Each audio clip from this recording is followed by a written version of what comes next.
This is the first video in the build series for the Schwerer Gustav kit. This will be quite a short series. I think it'll be around 5 videos in total. If you are wondering why I'm building this model, you can watch the kit introduction video for answers. In this video, I'll be constructing the railway carriages. There are 4 wheel sections that sit beneath 4 platforms. On top of the lower platform, there is another set of shorter but wider platforms that I use to construct the full base. I will not be installing the railing at this time. The railing is very delicate, and I think that if I were to install it now, while the parts still need to be handled a lot, I'll just end up damaging it. Almost all of the parts that we use in this video are photo etch parts. There is, however, one set of resin parts that are used to connect the carriages to the gun support structure. Also, the 1.5mm plastic rod will be used in the construction of these boxes that connect the lower platform to the wheels. Other than those parts, everything is photo etch. As always, we begin by cutting the parts off of the sprue, except in this case, not starting with a plastic sprue, starting with a photo etch sprue. These parts are nicely scored so they can fold very easily. You can fold them in your fingers. You don't need any tools to do it. The photo etch is quite thick, but they have cut the joints quite thin, and as you can see, they fold very easily. Inside the structure, there are these flaps that need to be folded down. Once folded down, they are used to vertically align the wheels. These parts are also very easy to fold down. You don't really need a tool other than something that can push them down because the gap is too small to fit a finger in. Because these are internal structures, they don't have to be perfectly positioned. They just need to be behind a wheel so that they are not visible to the outside viewer. They are purely structural to help you with aligning the sides of the part. And with that, the first 4 pieces are already constructed. That is a nice, quick and easy part to build. All that needs to be done is for the internal panels to be glued in place, which I'll do at a later point once I bring out the glue to stick more things down at once. Moving on to the lower platform, these parts contain details that sit in front of the wheels and form the base onto which the lower platform will be installed. Once again, first step is, as always, to cut them off of the sprue. Unlike the previous parts, this photo etch is very thick, and also the bend line is quite long, so you won't be able to bend it with tweezers. To properly bend these parts, you'll need to use a photo etch bending tool. With the photo etch bending tool, this is a simple job. It's just a matter of aligning the bend line on the part with the edge of the bending tool. 16 bends are then placed across the 8 parts. Since this metal is quite thick, even on the bend, it doesn't require any glue to hold it in place. So I'll just be making sure that they are bent at 90 degrees to the top of the platform, and then I can work on the detail at the front and rear of these carriages to make sure that everything is squared up nicely. As you can see, as I work through this, I get better at putting these bends on. What I found in the end to be the best technique is to insert the piece and impart a small bend on it so that it sits on its own on the line, then tighten down the bending tool and complete the bending process. That way it was a lot quicker and easier to do. The front and rear of these platforms can now be bent into place. This is still quite a thick piece of photo etch to bend, but because the length of this bend is a lot shorter, it can be done with tweezers, and a photo etch tool is not required. The rear sections are more complicated than the front section because it has this slope to it. This is the part of the structure that will sit underneath the gun support structure. So it is going to be a little bit more concealed, but it's still something that I want to get right. Fortunately, at this stage, when everything's folded like this, it is quite easy to work with this metal. I think in this case, having the thicker metal is quite good. It makes handling these parts significantly easier. With all the parts folded, I can do a quick test fit, and as you can see, these structures fit very nicely on top of the wheels, and everything is looking good at this stage. Although I will admit these are the easiest parts of this kit to build, or at least I suspect at this stage. Next, these mounting boxes need to be folded. These are simple cubes with an open bottom. This photo etch is considerably thinner than the photo etch used for the platforms and can be bent very easily with tweezers. I'm not entirely sure as to how these parts will sit together on the rings that they need to be placed upon. So I'm going to build one and use that as a test case just to see how everything aligns before I go ahead and build all of them. Placing the part on top of these circles that sit at the base, I can see that the part will fit well. So I am happy to then complete the construction of the remaining parts. They have provided one extra part, so I'll just leave that on the sprue. In total, 8 of these parts need to be constructed, and they are a bit fiddly, and furthermore they're going to be complicated by the 1.5mm rod that needs to go through them, but they are going to be mostly concealed underneath the carriage, so I'm not overly concerned about their appearance. At this point, I'm also going to remove the decking that sits on top of this platform, because I want to see how it interacts with the platform itself, the lower structure that was mounted on top of the wheels, and also these mounting points that go to the upper platform. Before I start gluing anything down, I just want to make sure everything's going to fit together well and understand the mechanics of it. So that if there are changes that I need to make, or if things need to be constructed in a specific order, I can plan that out now before I've put glue on anything. So at this point, I will start gluing. To begin with the glue, I'll work on these boxes. Something that I noticed about these boxes that I think is a really nice way to etch them is that on the side, there is a small step. That step allows two sides that meet at an edge to almost lock together. Without that step, one would want to slide past the other. But with that step, you can fold them such that the step aligns and locks into place, and you get a perfect 90-degree bend. This is quite a nice detail that I think other model manufacturers should adopt with similar parts. Once the two sides are in position, I just apply a little bit of glue to it and they are bonded in place. A mistake that I made over here, because I thought this would be a fully internal part, is that I'm applying glue to the outside. In this case, it is not such an issue because this part will be mostly concealed, not entirely concealed, but mostly concealed. And these are undetailed edges, so it's not really something that's going to be seen. I'm not covering up detail or anything with it. But in a normal circumstance for a part that would be exposed and visible to the viewer, I would apply the glue from the inside. Once the boxes are glued together, the 1.5mm rod needs to be placed inside of it. The top of the rod does not stick out the top of the box. It just sits flush with the top of the photo etch. In fact, it can't go further. If it went further, it will hit into the platform above, and that would cause clearance issues. However, the bottom of the rod does need to stick out through the circular, almost washer that sits below it. The base of this part will be visible, but the top of it will not be. So once again, in a situation like this, I should not have placed the super glue on the outside of the part. I should have placed it on the inside of the part, such that it would not be visible. But since this is a low detail part, or even a no detail part, that sits underneath the carriage in a place where it's going to be very difficult to see, this is a minor issue. Although these parts are relatively simple looking, I will say they're actually quite complicated to construct. Everything needs to be aligned pretty much perfectly, otherwise parts do not fit together, and this will have an ongoing effect throughout the construction of the model.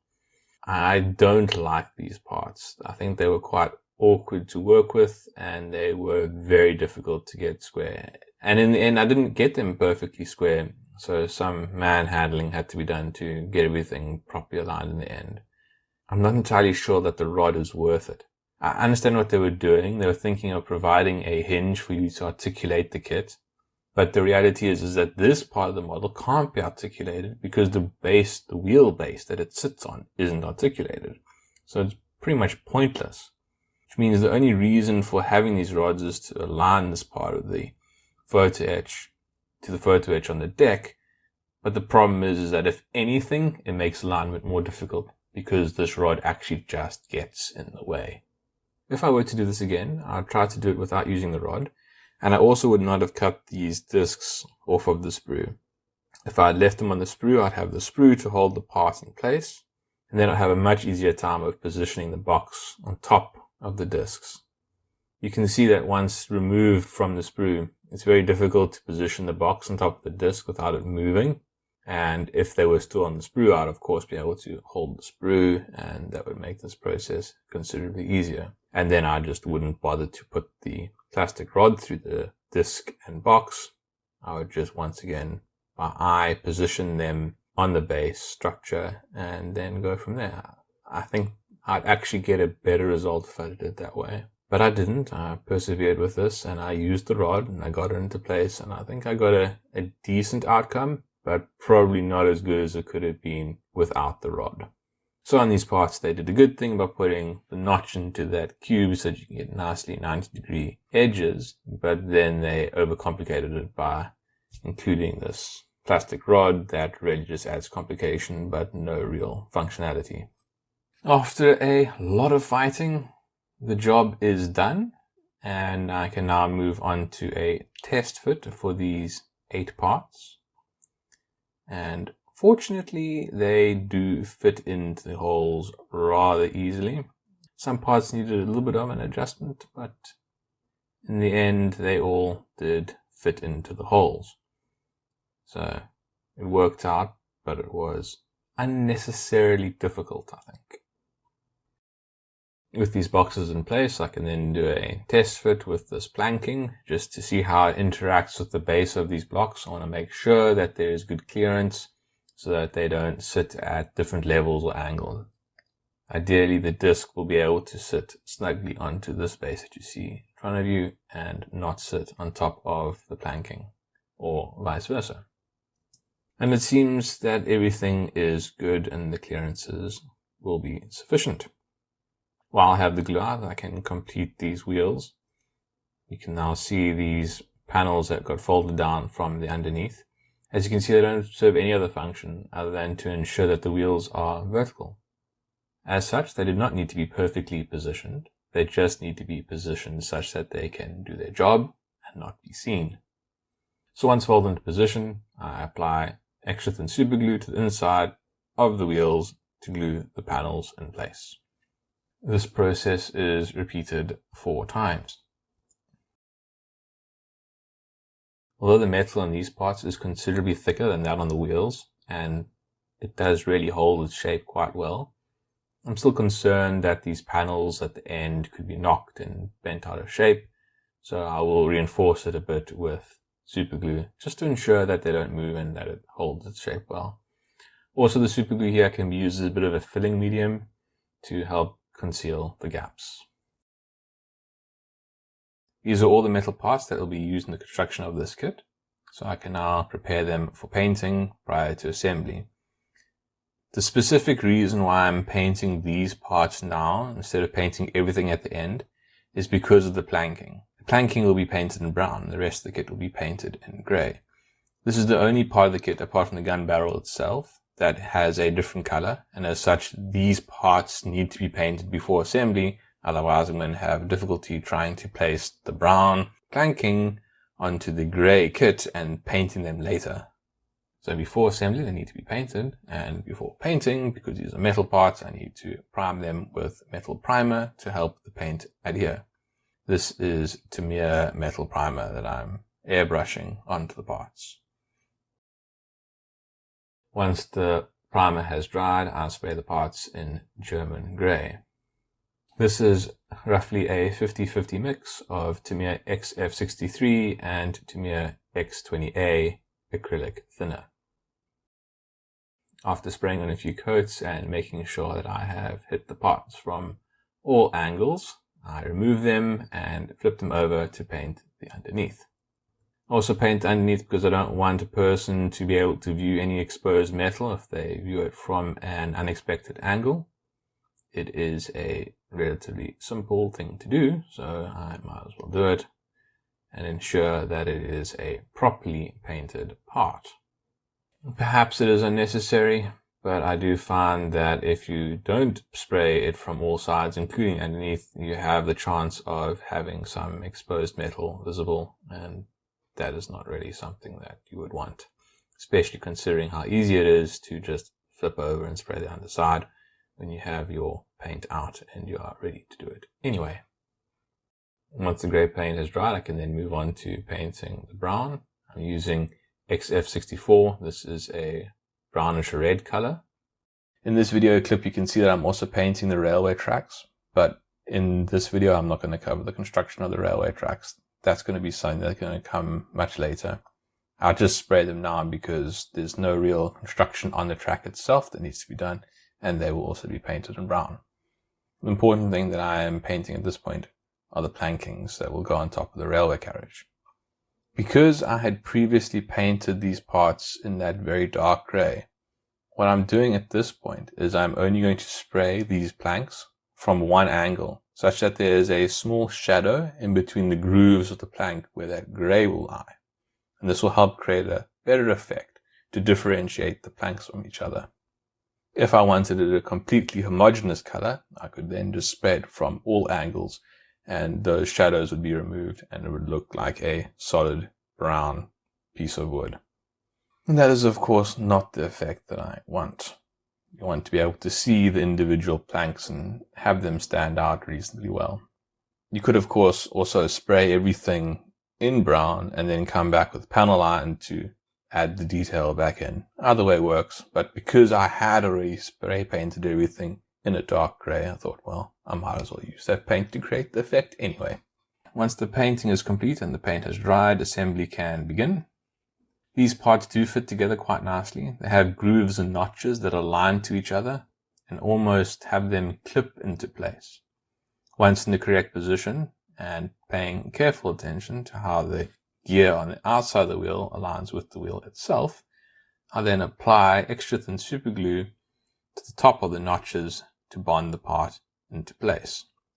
Initially I started with this wire, but I realized I was putting on too little glue with each swipe, and that because these parts are mostly concealed, I could be a bit more generous with the glue that I placed down. So I moved on to using my super glue applicator. With this tool, I'm able to place significantly more glue on the part in one go and allow it to run down the seam lines on the inside of the carriage, and that helps create a stronger bond. Any excess can, of course, be sanded down and removed if you really need to, but on the front of the part, it'll be covered by the planking, and on the rear of the part, it'll be covered by the superstructure that holds the gun. So in either case, these markings are not going to be visible.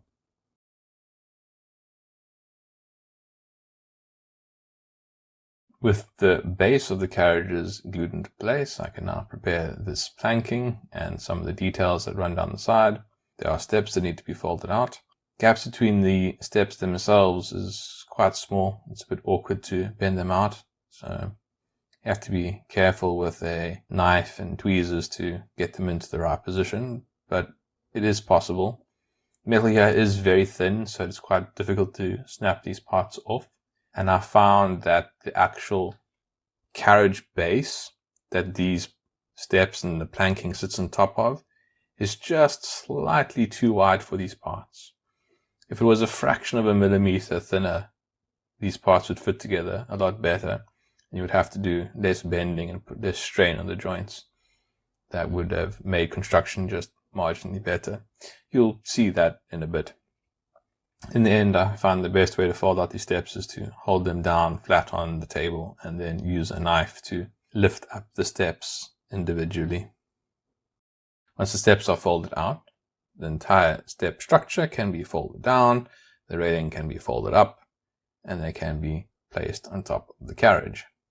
You can see in this point how the steps are kind of sitting out, not totally flush with the sides.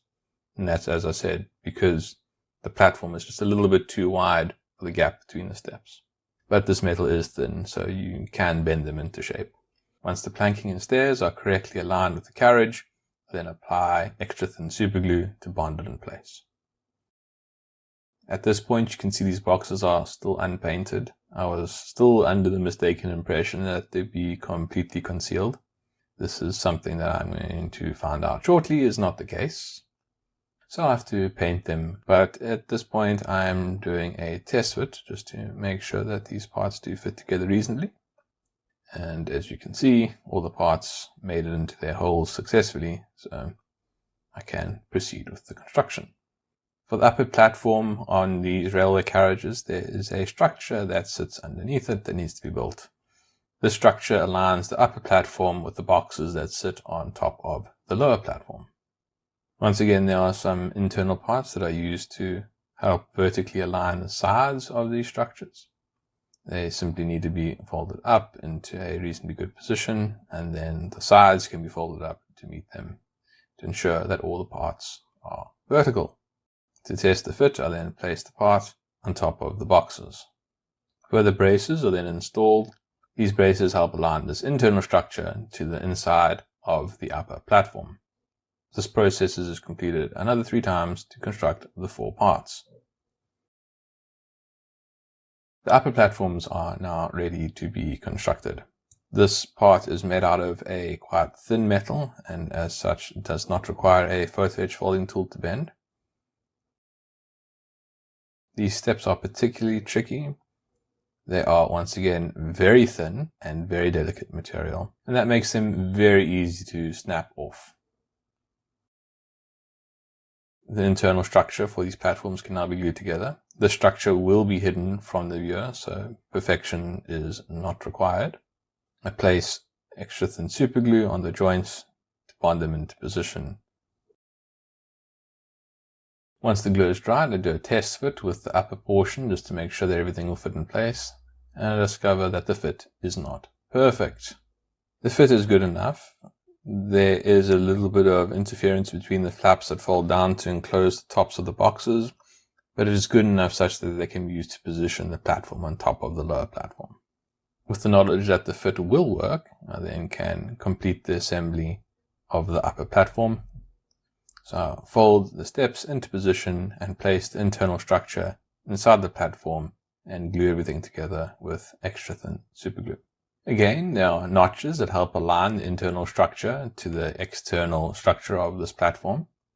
Once again, I find myself quite impressed with how this model has been designed. I really like these features that help align parts for you. They almost clip into place. It's very satisfying to know that you've got the part in the correct place. Once all 4 upper platforms are complete, I perform a test fit by placing them on top of the lower platforms without glue. And as you can see, they all seem to fit together rather well. The final bit of construction that needs to be completed for these parts is to install these discs that connect the upper platform to the gun structure. These are resin parts that fit neatly into the holes in the center of the platform. To install them, I apply a little bit of extra thick super glue to the rim of the hole and then place the resin part directly into the center. These parts are now also ready for painting. Once again, since they are metal parts, they need to be sprayed with a metal primer before applying the paint. Once again, I'm using Tamiya metal primer.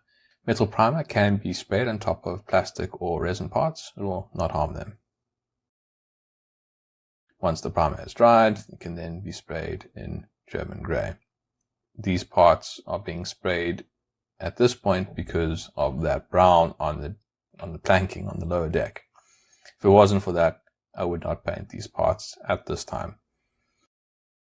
After handling the parts, there's a little bit of touch-up that needs to be done around the joints and on the stairs that lead up to the lower platform.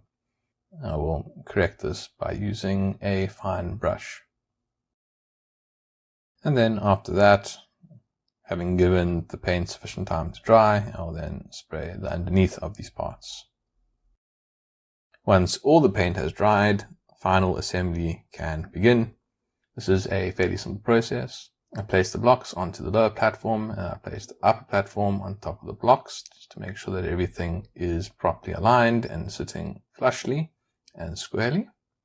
And then, without removing the parts, I take extra thin super glue and I apply it from the side to the joints at the top and the bottom of the block.